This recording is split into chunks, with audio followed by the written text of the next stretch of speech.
on va évoquer cette séquence assez surprenante. Le président Macron, après son allocution d'hier, qui a été suivie par 15 millions de téléspectateurs et auditeurs, s'est promené dans les rues de Paris avec son épouse. Et il a rencontré des jeunes dans le 6e arrondissement qui, visiblement, lui ont proposé de chanter avec eux des chants pyrénéens. On va écouter cette séquence qui est un peu surprenante, je vous le disais, puis on va essayer de la décrypter ensuite avec Gauthier Lebret. D'abord, la chanson pyrénéenne du président Macron.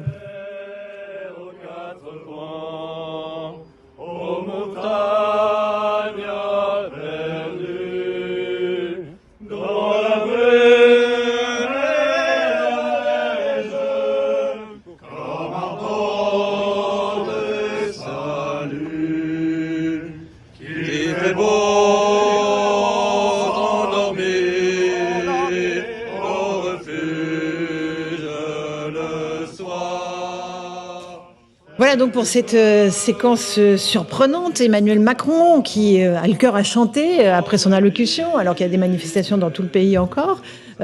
Gauthier Lebret, vous êtes avec nous du service politique de CNews. Qu'est-ce qui s'est passé en fait lors de cette séquence? Expliquez-nous en fait les circonstances. Alors, il est aux alentours de 22h15 quand un groupe de jeunes s'approche du président de la République en lui demandant d'entonner ce chant des Pyrénées avec lui. Alors, il faut savoir que ce groupe de jeunes a créé une application qui s'appelle Canto, et cette application regroupe des chansons paillardes, des chansons régionales, patriotiques, nationalistes diront certains, et Libération avait accusé Canto d'héberger également des chansons du Troisième Reich. Alors, c'est très difficile de rentrer en contact avec ces jeunes, tous les médias les cherchent, souhaitent les inviter, et pour le moment, ils se cachent un petit peu parce qu'ils sont surpris par les faits que tout cela prend, mais pour les situer politiquement, moi j'ai réussi à accéder à eux grâce à mes contacts chez Éric Zemmour, parce qu'ils sont proches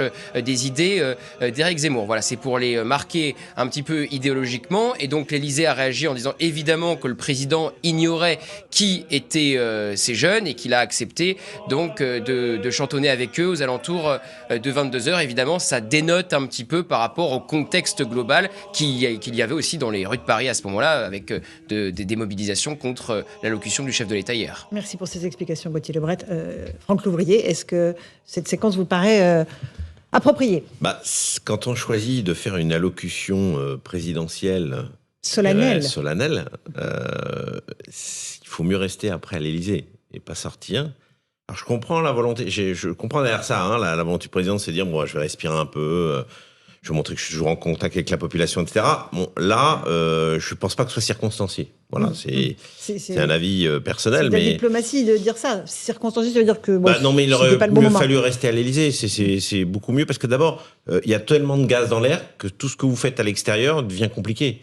Et alors là, en plus, vous tombez dans des sortes de pièges, en fin de compte, médiatiques, parce que c'est un piège médiatique d'une façon ou d'une autre, tendu par le hasard, mais c'est le cas.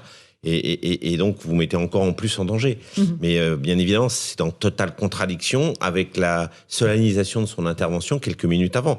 Vous pouvez pas dire à la fois, je regarde les Français droit dans les yeux, et après, je vais chanter avec eux des chansons, même si elles peuvent être agréables pour certains de nos régions françaises. C'est vraiment... voilà, j'ai le sentiment que c'est une erreur d'appréciation, en tout cas a posteriori. D'accord. Julien Drey, sur ce chant pyrénéen. Il y a une formule qui caractérise maintenant désormais, je dirais, Emmanuel Macron. C'est cette formule qu'il a tenue au moment de l'affaire Benalla. Venez me chercher. Il est en permanence dans le défi. Il cherche le défi. J'ai l'impression même qu'il existe par ce biais-là. Et donc, il veut montrer qu'il est fort parce que lui, il a pas peur, il est là, dans la rue, il va se chanter, etc. et tout. Bon, alors, j'aurais pu lui présenter d'autres jeunes qui avaient d'autres chants à lui faire chanter. Là, il est tombé sur eux, dans la rue. Alors, voilà. Les gens en connaissaient d'autres qui chantaient des chants qui le concernaient d'ailleurs. Alors, oui, des concerts de casseroles, il y avait aussi à ce moment-là. Linda Kebab, un président devrait faire ça. Parce que, à l'issue de cette allocution, alors même si on savait tous plus ou moins que ça allait être beaucoup de creux et beaucoup de com', mine de rien, ça reste quand même un coup de massue supplémentaire sur la tête des Français, particulièrement ceux qui sont opposés à cette réforme des retraites. C'est derrière, on a conscience d'une radicalisation encore du mouvement et de la colère des Français. Et donc, du coup, des coups à prendre pour ceux qui sont chargés, comme on le disait depuis le début de l'émission, de gérer cette violence. Et puis, du coup, oui, ça dénote parce que pendant que nous, sur la voie publique, on essaie de calmer les gens, eh bien, lui, il chante. D'accord. Louis de Ragnel, une explication. Il était en train de dîner, c'est ça? Il est sorti ensuite dans la rue? Oui, enfin, il se promenait avec son épouse et on sait qu'il fait ça souvent le soir quand il est un peu fatigué ou qu'il a besoin de se vider la tête.